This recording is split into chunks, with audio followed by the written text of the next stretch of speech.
বাচ্চাদের পার্কের সামনে একজন ঝালমুড়িওয়ালা বসে আছে। সামনে মুড়ির ঝুড়ি আর মশলার কৌটো। আজ ছুটির দিন বলে পার্কে অনেক বাচ্চারা এসেছে দেখছি, সাথে ওদের বাবা মাও আছে। হে হে, তার মানে আজকে ভালোই বেচাকেনা হবে। ঝালমুড়ি কত করে দাদা? মাত্র 10 টাকা করে দিদি ভাই। দুটো ঠোঙায় ঝালমুড়ি মেখে দিন তো দাদা। একটাতে ঝাল একটু কম দেবেন, আমার মেয়েটা আবার বেশি ঝাল খেতে পারে না।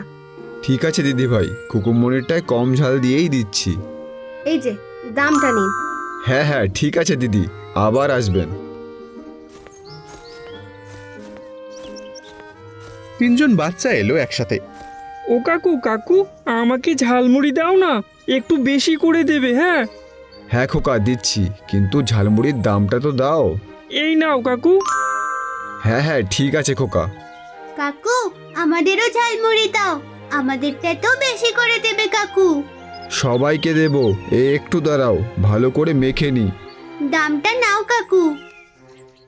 দাও দেখি।